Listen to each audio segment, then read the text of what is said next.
yo estaba en una casa donde nacía un hermano todos los años. Sí, sería muy difícil hacerte las cuentas, pero si yo tenía en ese momento 13 años, es casi seguro que ya tenía 8 hermanos. Entonces me di cuenta que ahí no había otra solución que irse. Es decir, eso presentaba 2 ventajas. Una para uno mismo, que era salvarse nadando. Y otra para la casa, que era descargar un poco ese peso diario que había. Entonces yo decidí venirme de Barranquilla a Bogotá a presentar examen de beca. Si eso era 1943, yo debía tener 13 o 14 años. Digo 13 o 14 años porque no está muy seguro en qué año nací yo. Nadie está muy seguro de eso. Entonces mi padre me consiguió el pasaje hasta Bogotá. Me vine en un barco del río Magdalena. Normalmente se duraban 8 días. Pero si el barco se varaba, según la época, pues podría ser 15, 16 veces, eso nunca se sabía. Además, a uno no le molestaba que el barco se varara, al contrario, era una fiesta. El barco se varaba, era una fiesta. Entonces, yo me vine, me imagino que no fue un viaje muy accidentado. Debieron ser 10 días. Llegamos a Salgar. Se tomaba un tren, que era un tren que se iba subiendo. Daba la impresión de que se iba agarrando con las uñas toda la mañana. ¿No conocía usted las montañas? Nunca en mi vida había visto nada que estuviera a más de 3 metros sobre el nivel del mar. Entonces el tren venía como agarrándose con las uñas y en la tarde entraba a la sabana. Tú sabes que era una verdadera maravilla entrar a la sabana con un trencito que le costaba trabajo subir, que respiraba y que de pronto empezaba a correr como un caballito. Iba parando en las estaciones donde vendían unas gallinas amarillas y unas papas nevadas, unas cosas absolutamente extraordinarias que uno no podía imaginarse. Y había frío, que para la sensación del frío es una cosa que ustedes, los que han nacido acá, no pueden imaginarse. Es una cosa que era inconcebible para uno, la sensación del frío. Y después la sensación de la altura, de que costaba trabajo respirar. Porque en la costa uno tiene la impresión de que se ahoga de oxígeno. Y entonces acá se encontraba con que le costaba trabajo respirar. Y era absolutamente maravilloso ver esa sabana que para mí sigue siendo uno de los lugares más extraordinarios del mundo. Ahora, al final había un problema, y un problema muy grave, que era Bogotá. El trauma. Nosotros llegamos a Bogotá. Yo llegué solo a Bogotá en 1943 a las 4 de la tarde a la estación de La Sabana.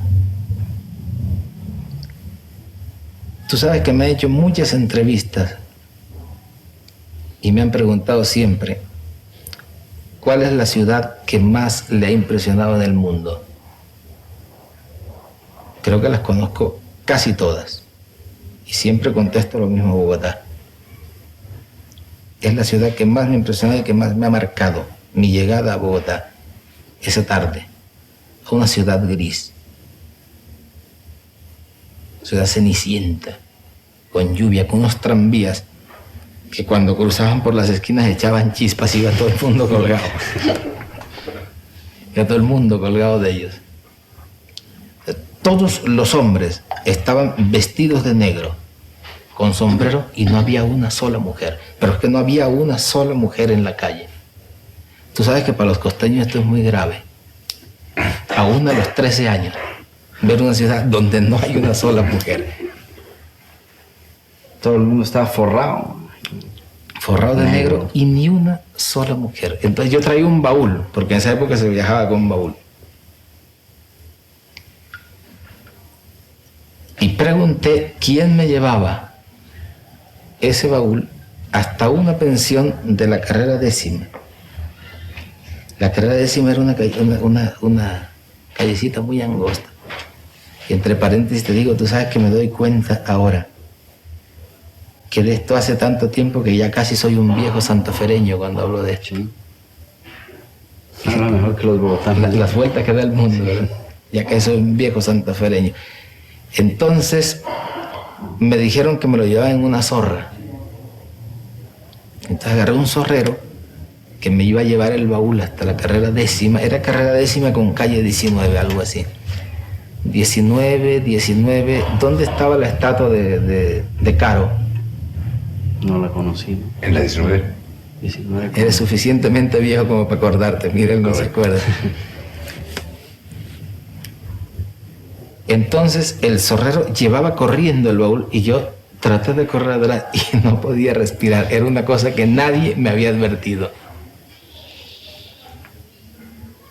Que en la altura, que no era posible correr en la altura. Cuando en fin llegamos a esta pequeña pensión, era una pensión de costeños, porque a los costeños en esa época siempre nos quedaba el refugio de buscar costeños. Es decir, yo en ninguna parte del mundo después he sido tan extranjero como en Bogotá en esa época.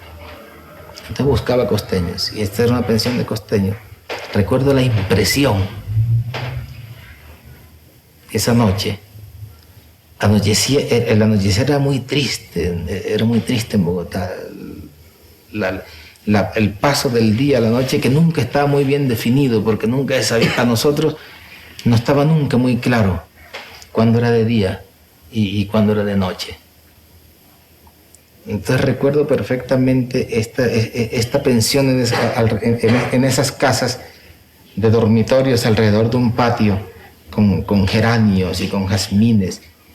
Y eran las puertas alrededor del patio sin ventanas que uno cerraba y quedaba herméticamente metido. Una caja de seguridad. Unas cajas de seguridad. Y la primera noche que me metí en las cobijas me dio la impresión de que alguien, por hacer una broma, había mojado las cobijas. Yo tuve la impresión de que estaban mojadas y pegué un grito terrible. Y me dijeron, no, es que es así. Es que hay que aprender. Un costeño estaba hablando, me dijo, hay que aprender a dormir en Bogotá. Esto no es lo mismo, es una cosa muy dura. Es un curso que hay que hacer al cual hay que resignarse.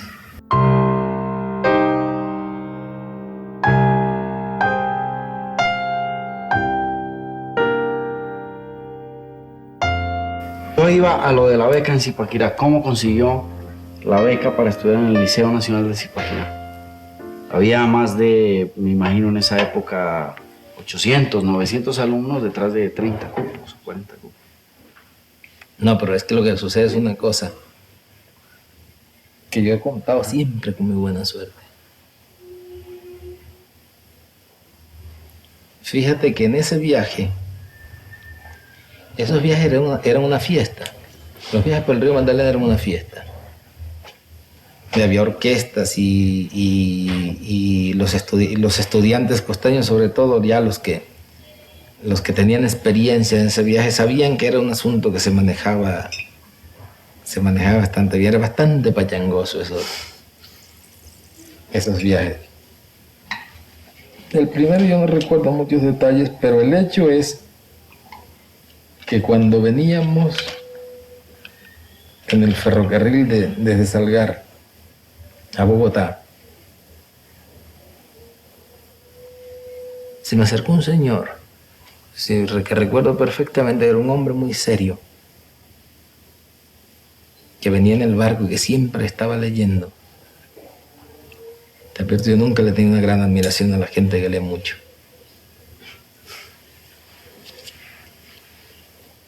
Se me acercó y me dijo, me pidió el favor de que le copiara la letra de un bolero que veníamos cantando en el barco. Yo recordaba perfectamente el bolero, que ahora no recuerdo muy bien cuál es. Le copié la letra, inclusive le enseñé un poco la música. Él me dijo que era que tenía una novia en Bogotá y que estaba seguro de que este bolero le iba a gustar mucho. Piensa, si yo tenía 13, 14 años, no sé cuánto debía tener, pero para mí era un hombre muy serio. Y mucho más serio porque usaba chaleco. Porque para los costeños la gente que usa chaleco es lo más serio que puede haber.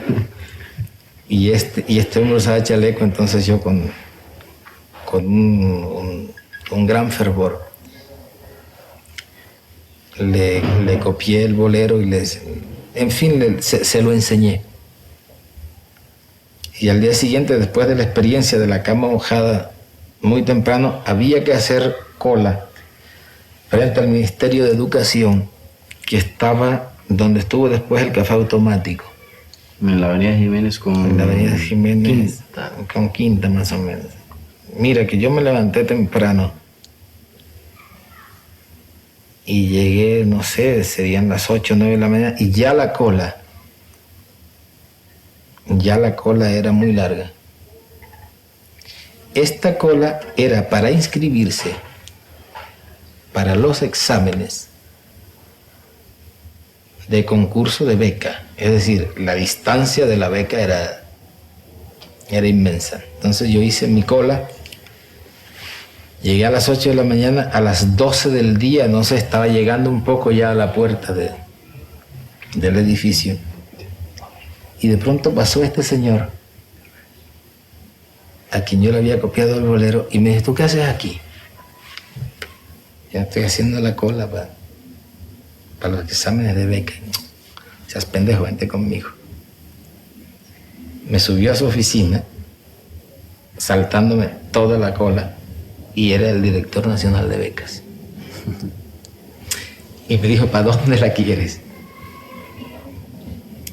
Y le dije yo: para San Bartolomé, que era en ese momento el San Bartolomé Nacional. Era el colegio más prestigio que había en el país. Entonces él me dijo: no te la puedo dar para San Bartolomé porque todo esto que tengo aquí, me mostró una pila de papeles, son recomendaciones de ministros y de gente importante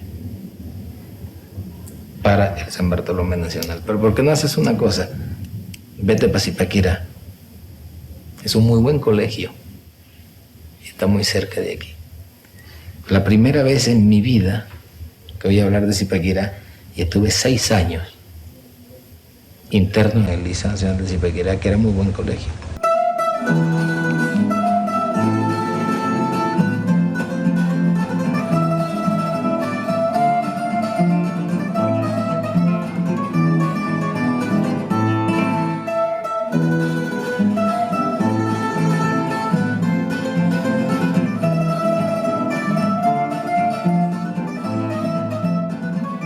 Estuvimos mirando los reportes de calificaciones de García Márquez en el mismo colegio entre 1943 y 1946, y Gabo obtuvo un promedio como de 3.60 sobre 5. Se corchó en muchas disciplinas, en religión, por ejemplo, fue un desastre. Le iba muy bien literatura. 47, 48, 45, 47, 46 sobre 5. Y en geometría plana, muy mal, ¿no? 27, 23, regular. Pero en álgebra, tenaz. Álgebra 1, 3... Yo me leí 100 años de soledad aquí en este pueblo. En mi casita, una casita que en arriendo vivíamos. Nosotros éramos también una familia pobre. Y cuando llegué a las páginas, pasando de la masacre de las bananeras, que me conmocionó, las noches de trenes largos llenos de cadáveres, ese pasaje entra también con el pasaje de la niña esta, María Fernanda del Carpio. Fernanda del Carpio, sí. Fernanda del Carpio, sí. Que un Arcadio creo que es el que viene a buscarla. Sí. En un pueblo de centenares de campanario, sí. Y con las de rejas llenas de sal. Yo decía, pues García Márquez está escribiendo desde Zipaquirá. García Márquez estuvo aquí. Y ciertos intelectuales del pueblo lo recordaban. Ciertas personas decían, aquí estuvo García Márquez, pero era como una verdad esas que querían silenciar porque García Márquez era comunista, era de izquierda. Y la mojigatería, digamos, que también hacía parte de este municipio, trataba de ocultar esa... O sea, que usted no sabía realidad. que usted estudiaba en el mismo colegio, en las mismas instalaciones donde Gabo se había graduado de bachillerato 30 años antes. Ni no sabía, lo habían ocultado, ni ninguno de mis compañeros sabía, ni lo decían. Alcalde, ¿usted en qué curso estaba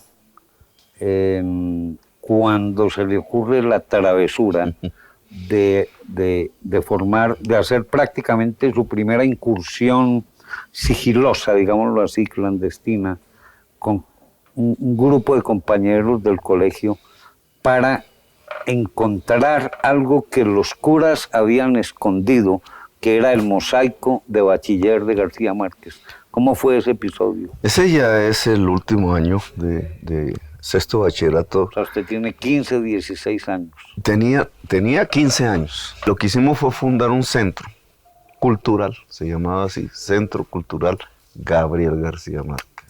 El Centro García Márquez empezó a moverse, que era 2 horas los días viernes, leyendo poesía, escribiendo, haciendo era una cosa de libertad, de creación de los muchachos.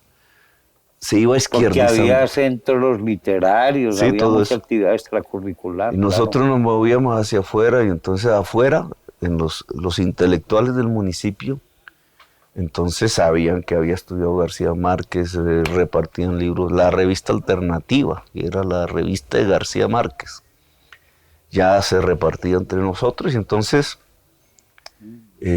sabíamos que en el colegio donde nosotros estudiamos había estudiado García Márquez. Y nos pusimos a ver cómo, digamos, podíamos descubrir la historia y las pruebas de que García Márquez había estudiado ahí. Y el camino tiene que haber un mosaico. Mosaico es ese tablón donde ponen las fotos de los bachilleros de esa época. Tratamos de calcular cuál fue el año. Veíamos todos los tablones colgados en las paredes del colegio y buscábamos si existía el de García Márquez. Por el cálculo que hacíamos de los años no aparecía, no estaba ahí. Nosotros teníamos un pequeño grupo semiliterario, semicultural y político, le llamamos JG3. JG3 solamente era por las iniciales de nuestros nombres, era Jairo, Gonzalo, Germán y Gustavo. Pero JG3, por ser organización, entonces se puso una tarea. Y fue descubrir el mosaico de García Márquez en el colegio, porque nosotros creíamos que estaba escondido en algún lugar. Habíamos conquistado los curas en el último piso del colegio, que estaba desocupado, un espacio para presentar películas. Entonces poníamos tela negra a las ventanas para poder proyectar y tratábamos de invitar personas que pudieran explicar la película. En ese entonces habían ciertas películas pues, de contenido social colombianas. Había una que se llamaba Los hijos del subdesarrollo, recuerdo. De Carlos Álvarez. Y yo no recuerdo si fue él o fue un dirigente del MOIR de ese entonces, que lo metimos, dio una explicación con todas las terminologías de la izquierda del entonces. Eso prácticamente casi nos cuesta la cabeza, los curas dijeron no más. Lo cierto es que al lado de donde proyectábamos las películas vimos un inmenso salón carcomido con este mismo piso, pero roto por las ratas, por el tiempo, lleno de mosaicos. Entonces, arrumados, llenos de telarañas. Polvo, como que nadie entraba ahí. Nos daba miedo porque eso era como el 4º piso y se podía desplomar. Claro. Pero entonces decidimos hacer una operación para mirar si ahí estaba el mosaico de García Márquez. Y fue una operación militar porque tenía que ser una hora donde los curas no subieran, donde no se dieran cuenta que subíamos.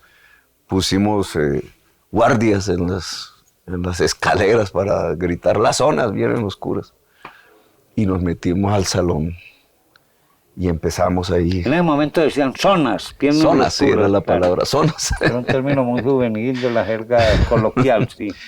Y empezamos con un amigo que le gustaba mucho la pintura y que no fue de izquierda nunca, Isidro Forero, y varios del JG3. Del JG3 la mayoría entró al M19 después. Y están vivos todos.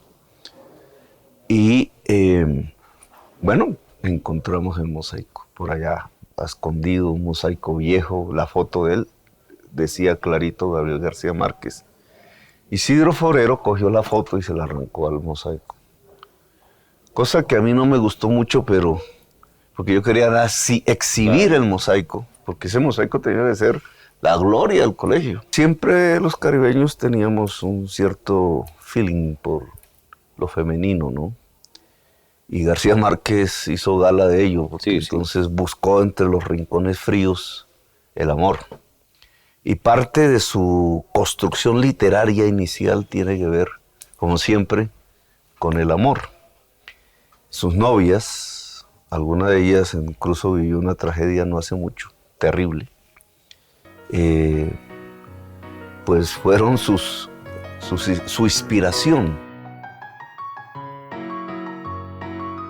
A la niña de los ojos azules. Ojos tuyos, mi Nina, ojos de ausencia juguetones, alegría de tu juventud, lejanía de tu presencia. Porque tú, mi Nina, niña lejana de ojos azules, no crees en la verdad de la espera y eres solo en tu presencia el pensamiento de la lejanía.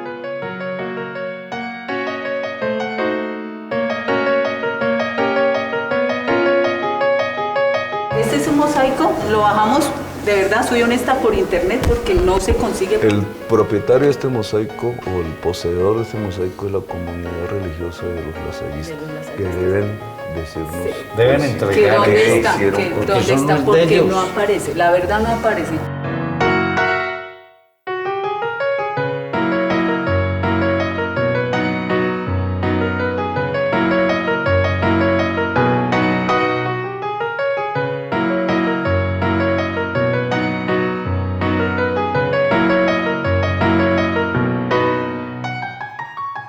Enseguida recobró su estilo propio y decidió que mi suerte estaba en aquel antiguo convento del siglo XVII, convertido en colegio de incrédulos en una villa soñolienta donde no había más distracciones que estudiar. Él llegó aquel día en vísperas o después de su cumpleaños. Él estaba cumpliendo el 6 de marzo, si no me equivoco. Y él llegó días antes o días después del 6 de marzo. A las 9 de la mañana, un día esplendoroso, un sol cotaño, porque él cuando llegó aquí entró, dijo, estaba en frío. Estaba de esos días extraordinarios que de pronto se presentan. Estábamos en clase de álgebra con Giraldo, y entonces de una vez lo introdujeron al salón que queda aquí abajo. ¿Y cuál fue la sorpresa? Que él no tenía ni idea de esa vaina. Comienzo diciendo que si Gabriel García Márquez y los costeños y todos los que llegaron de fuera, de Tierra Caliente, no sé cómo hicieron para aguantarse esta vaina, este frío, este ambiente, esta soledad, porque en realidad metió uno en esta cárcel, no es cárcel, porque aquí no había cárcel, pero en esta soledad, en que tenía que charlar uno con alguien, y ese alguien era o un costeño, o era un llanero, o era un pastuso, ¿no? Entonces eso nos formó y nos ayudó. Cuando fui interno a la escuela secundaria, me ponía en la maleta cosas diversas de baño y tocador y una fortuna de 10 pesos dentro de una caja de jabón de Reuter, con la ilusión de que la abriera en un momento de apuro. Así fue, pues mientras estudiábamos lejos de casa, cualquier momento era ideal para encontrar 10 pesos. No había año en que se terminara que él no era el encargado de echarse las últimas palabras para despedir a los que se iban y para recibir a los que entraban a hacer sexto. Y hablaba muy bien, y todo el mundo lo aplaudía. Y no había necesidad de ver quién iba a echar la perorata, el discurso, porque sabíamos que Gabriel era el encargado de eso, de cualquier año, es decir, de cuarto, quinto y sexto. de tercero, cuarto, quinto y sexto. Es decir, los que salieron bachilleres en esos años siempre encontraron, o siempre Gabriel era el encargado de echar esas palabras.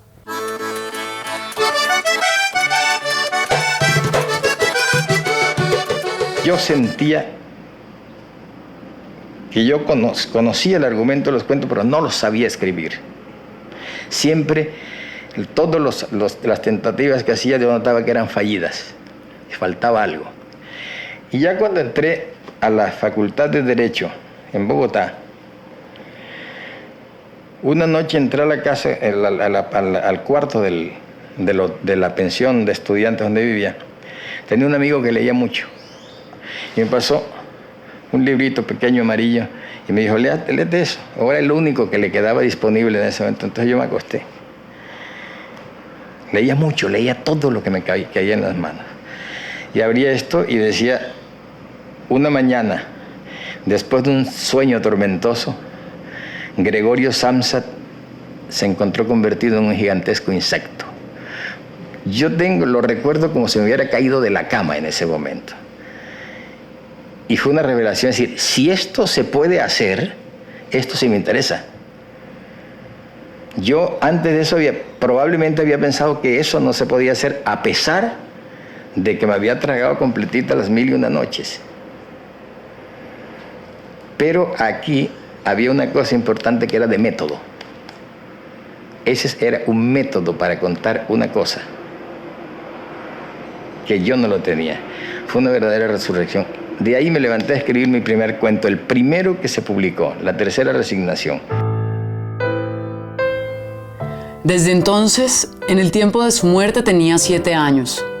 Su madre le mandó hacer un ataúd pequeño, de madera verde, un ataúd para un niño, pero el médico ordenó que le hicieran una caja más grande, una caja para un adulto normal, pues aquella, pequeña, podría atrofiar el crecimiento y llegaría a ser un muerto deforme o un vivo anormal. O la detención del crecimiento impediría darse cuenta de la mejoría. En vista de aquella advertencia, su madre le hizo construir un ataúd grande para un cadáver adulto y le colocó 3 almohadas a los pies con el fin de ajustarlo. Tú piensas, me lo has dicho, que el personaje o la circunstancia en la que se inspiró Gabo para escribir el cuento que fue lo primero que le publicaron, llamada La Tercera Resignación, que tú eres el personaje en el que él se pudo haber inspirado. Cuando ya yo tengo un poco de conocimiento de la obra literaria de Gabito, me doy cuenta, estoy casi seguro que probablemente el personaje de La Tercera Resignación era yo, porque la circunstancia de mi nacimiento está ahí bien clara. Yo era un ratoncito así pequeño y mi mamá me metió en una caja de zapatos. Y 7 mesinos era, bueno, 7 mesinos para mí toda la vida, pero Gabito terminó después diciendo que yo soy 6 mesinos. 6 mesinos. Entonces cuando yo le protesté, le dije yo que no, que yo era 6 mesinos, me dijo, mira Jaime, no proteste, porque si tú eres 7 mesinos, quiere decir que tú no eres hijo de mi papá. Entonces yo, para poder preservar la dignidad, la moralidad de mi madre, tenía que aceptar una contabilidad que solamente sabe ella. ¿Y qué tiene que ver ese niño 6 mesinos con el personaje de La Tercera Resignación? Bueno, a mi modo de ver, que además no tengo ni las claves ni la formación literaria para encontrarles cierta similitud, yo pienso que Gabito se inspiró en la filosofía mía, porque mi mamá me guardaba en una cajeta de cartón y el espacio de zapatos. De zapatos, sí, perdón, una caja de zapatos de cartón, y le llenaba de algodones de un palo de ceiba vecino. Para que no te fueras para los lados. Por lo menos para darme, yo pienso que también para darme calor. El algodón pienso también no solamente para llenar el espacio, sino para darme el calor que se necesitaba. Y me imagino también que iba sacando el algodón a medida que iba creciendo hasta que llegó, pues no sé. Por eso La Tercera Resignación, estoy convencido que no es más que una metáfora de lo que me pasó a mi mamá conmigo. Esta pensión para mí es importante porque fue donde escribí mis primeros cuentos, sobre todo los primeros que se publicaron. Recuerdo perfectamente cómo fue porque en esta pensión yo había escrito un cuento y 2 cuentos cuando apareció en el suplemento fin de semana del Espectador una carta. Salamea, ¿lo dirigí? Sí, lo dirigía Eduardo Salamea. Y apareció una carta de un lector, el lector de siempre, de todas las épocas, que decía que ese suplemento no publicaba sino cosas de escritores consagrados y que en cambio este país, que estaba lleno de escritores jóvenes, de grandes escritores jóvenes, a los cuales no se les publicaba nada en ninguna parte. Exactamente lo mismo que se dice hoy y exactamente lo mismo que se había dicho 50 años antes y 50 años antes. Entonces Eduardo Salamea publicó esta carta y decía: yo creo que este lector no tiene razón, pero si realmente hay algún escritor inédito con el cual no hemos sido justos y al cual no se le han publicado sus cuentos o lo que sea, las columnas de este suplemento están abiertas para él. Entonces yo tenía escrito probablemente no 1, sino 2 cuentos metido en un sobre, lo mandé al Espectador. Debí mandarlo un lunes o un martes, una cosa así. Y yo estaba absolutamente seguro de que lo iban a publicar. Pero pensé que lo publicarían dentro de 1 o 2 meses. Y el sábado siguiente salí a la calle, entré a un café en la carrera 7ª y vi a un tipo que tenía abierto el suplemento literario del Espectador y que tenía el título de mi cuento a 8 columnas. Y entonces me sucedió una cosa que es maravillosa. Es que no tenía los 5 centavos para comprar el Espectador, para ver mi cuento publicado. Entonces me fui corriendo a la pensión y le dije a un amigo: he visto que mi cuento está publicado en el Espectador. Y me dijo: no puede ser porque lo mandaste el miércoles. Y hoy es sábado, pues está publicado. Entonces él sí tenía los 5 centavos. Salimos, compramos el Espectador y efectivamente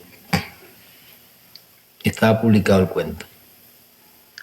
Y el lunes, esto era sábado, y el lunes o martes salió en la sección La Ciudad y el Mundo de Eduardo Salamea una nota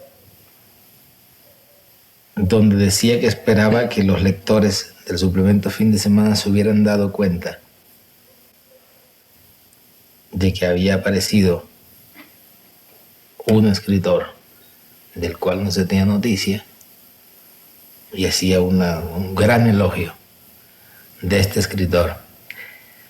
Y la impresión que tuve yo en este momento era que me había metido en un lío del carajo, porque ya no tenía camino de regreso y tenía que ser siendo escritor todo el resto de mi vida.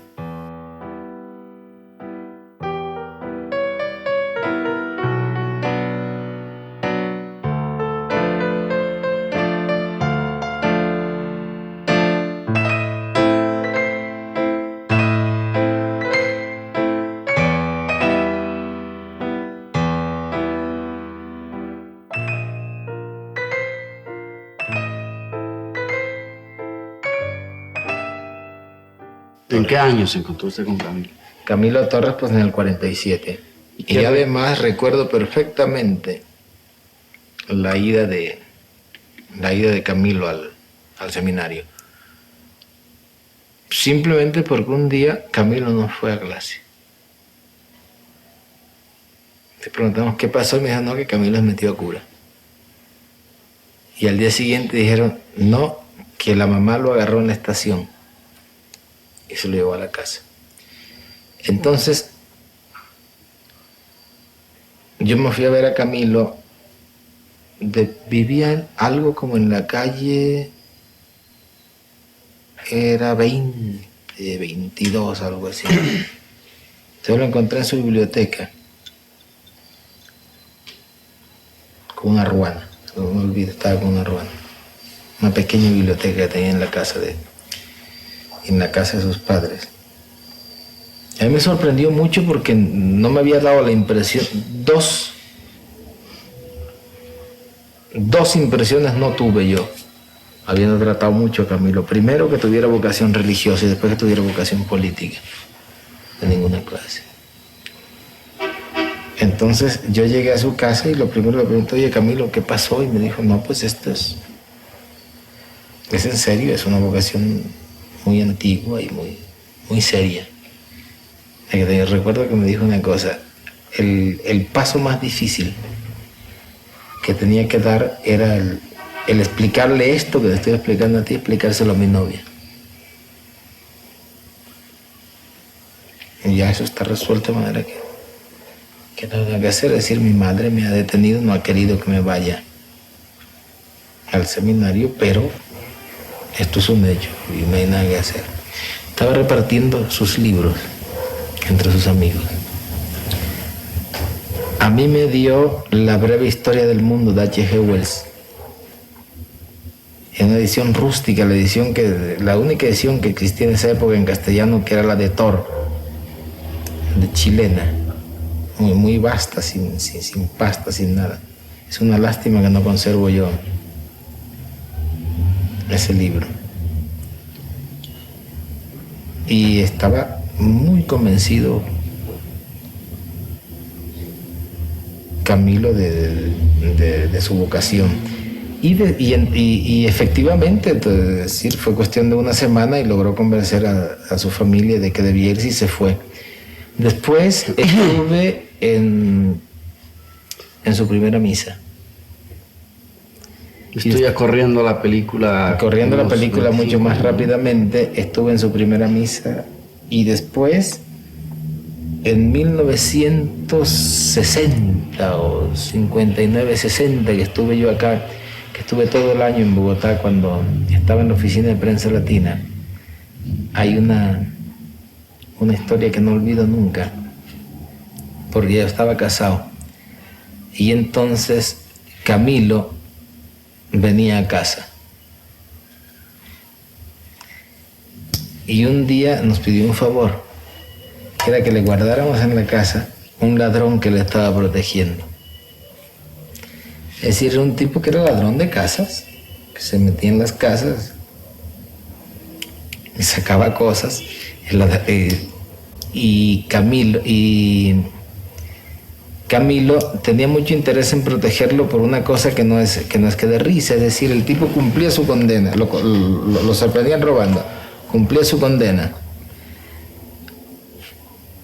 salía y los policías lo encontraban en la calle y le quitaban lo que se había robado y lo volvían a meter. En fin, existía una especie de persecución, un chantaje con el tipo. Entonces Camilo buscaba una casa respetable donde estuviera este hombre, de manera que la policía no continuara esta persecución. Entonces nos lo llevó a la casa. Yo me iba a trabajar y el ratero se quedaba en la casa conversando, cuidándola. Se quedaba cuidando la casa. Y nos contaba una historia que siempre he considerado como una historia maravillosa, porque es una historia que me parece, de alguna manera, se me parece a la historia del Viejo y el Mar de Hemingway. Contaba que una noche se metió a una casa donde había un refrigerador precioso. Entonces decidió llevárselo él solo. Se metió a las 12 de la noche y empezó a rodar el refrigerador sin despertar a la gente que estaba en la casa. Logró bajarla por las escaleras. Con un gran esfuerzo logró sacarlo. Lo sacó al jardín. Lo subió por la pared, por el muro de la calle. Lo echó a la calle. Logró pararlo en la parada de los autobuses. Y ya eran las 4, las 5. Y estaba él esperando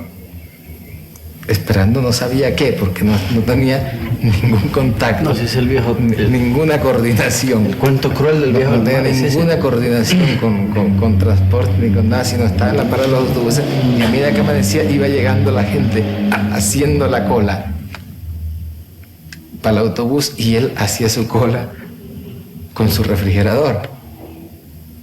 Hasta que ya no los llegó un momento, ¿no?, en que ya no se podía más y estaba amaneciendo y se fue y dejó ahí el refrigerador y la gente hacía la cola con el refrigerador hasta que los señores de la casa se levantaron, se dieron cuenta de que faltaba el refrigerador y lo encontraron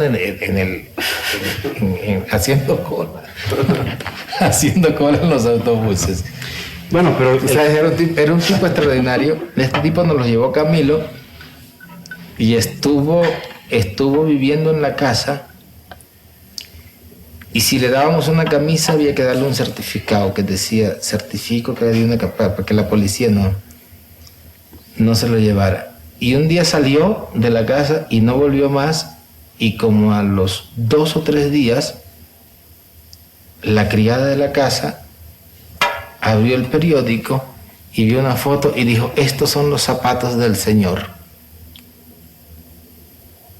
Y era un muerto que tenía mis zapatos puestos así. Y era efectivamente el ladroncito que lo habían matado. Y la criada de la casa había conocido mis zapatos y estos son los zapatos del señor. Yo sé que Camilo fue, recogió el cadáver, hizo el entierro. Y después que me lo encontré, ese día encontré con un Camilo totalmente distinto. Que me dijo, todo esto que estaba haciendo es caridad. Esto no puede seguir así, el problema no es de caridad. Y no dijo la palabra, pero me di cuenta que ese día Camilo comprendió que el problema de los rateros, a quienes lo explotaban los policías, no se resolvía con caridad, sino con la revolución.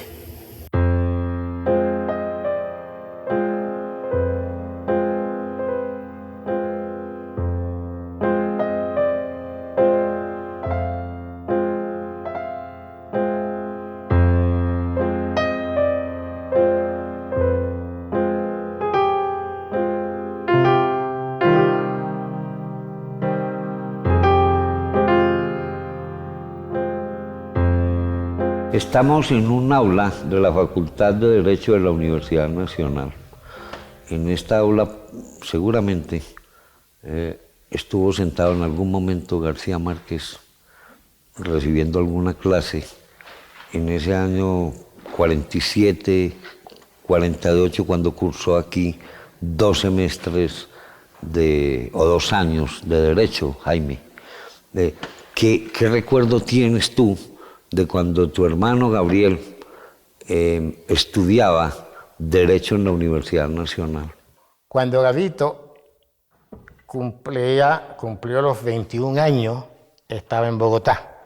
Y estaban festejando ese cumpleaños, sus 21 años, con mi hermano Luis Enrique, y creo que habían 2 o 3 costeños ahí tomando trago. Cuando se presentó un señor con un paquete. En ese paquete abrieron y era una máquina de escribir, obviamente nuevecita. Y enseguida, cuando Luis Enrique abrió el paquete, dice, miércoles nos salvó la vida, porque ya se le había acabado el trago, están festeando su cumpleaños y bajan, y a la vuelta de la calle Florián, ahí había un Monte Piedad, y empeñan la máquina de escribir para seguir tomando trago.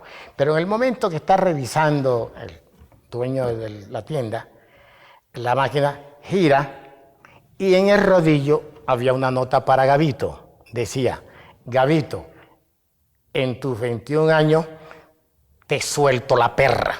Suelto la perra y si eres mayor de edad y puedes hacer lo que le da la gana.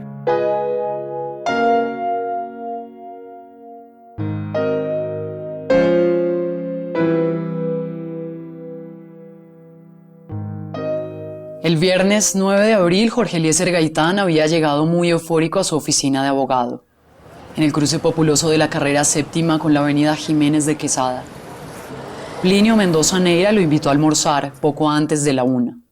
A esa hora me senté a almorzar en el comedor de la pensión donde vivía, a menos de 3 cuadras.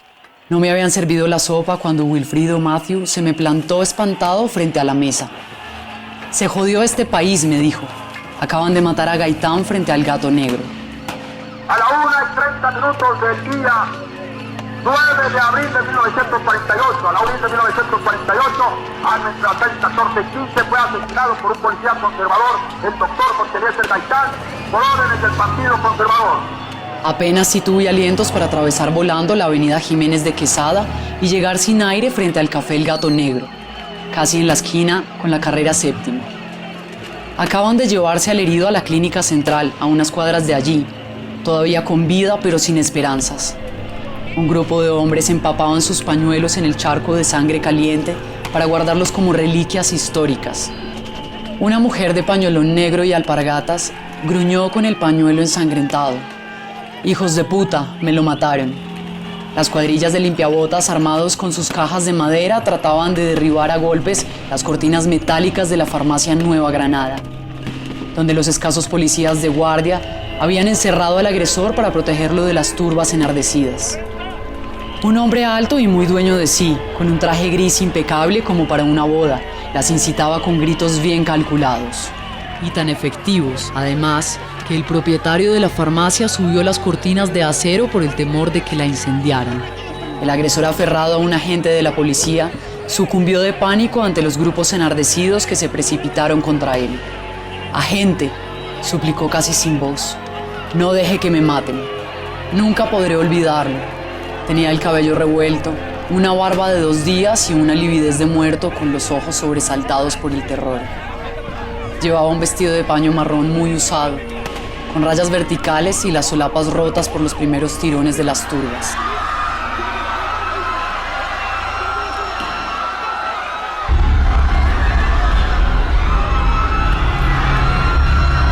Fue una aparición instantánea y eterna, porque los limpiabotas se lo arrebataron a los guardias a golpes de cajón y lo remataron a patadas. En el primer revolcón había perdido un zapato. «A Palacio», ordenó a gritos el hombre de gris que nunca fue identificado. «A Palacio». Los más exaltados obedecieron. Agarraron por los tobillos el cuerpo ensangrentado y lo arrastraron por la carrera 7ª hacia la Plaza de Bolívar, entre los últimos tranvías eléctricos atascados por la noticia, vociferando denuestos de guerra contra el gobierno. Desde las aceras y los balcones los atizaban con gritos y aplausos, y el cadáver desfigurado a golpes iba dejando jirones de ropa y de cuero en el empedrado de la calle. La turba siguió hasta el Palacio Presidencial, también desguarnecido. Allí dejaron lo que quedaba del cadáver, sin más ropas que las piltrafas de calzoncillos, el zapato izquierdo y 2 corbatas inexplicables anudadas en la garganta. 50 años después, mi memoria sigue fija en la imagen del hombre que parecía instigar al gentío frente a la farmacia, y no he encontrado en ninguno de los incontables testimonios que he leído sobre aquel día. Lo había visto muy cerca, con un vestido de gran clase, una piel de alabastro y un control milimétrico de sus actos. Tanto me llamó la atención que seguí pendiente de él hasta que lo recogieron en un automóvil demasiado nuevo, tan pronto como se llevaron el cadáver del asesino, y desde entonces pareció borrado de la memoria histórica. En aquel tumulto incontrolable estaba el líder estudiantil cubano Fidel Castro, de 20 años, delegado de la Universidad de La Habana a un congreso estudiantil convocado como una réplica democrática a la Conferencia Panamericana. Castro se entrevistó con Gaitán, y este lo citó para el viernes siguiente. Gaitán en persona anotó la cita en la agenda de su escritorio, en la hoja correspondiente al 9 de abril. Fidel Castro, 2 p.m. Según él mismo ha contado en distintos medios y ocasiones, y en los interminables recuentos que hemos hecho juntos a lo largo de una vieja amistad, Fidel había tenido la primera noticia del crimen cuando rondaba por las cercanías para estar a tiempo en la cita de las 2. De pronto lo sorprendieron las primeras hordas que corrían desaforadas y el grito general: «¡Mataron a Gaitán!».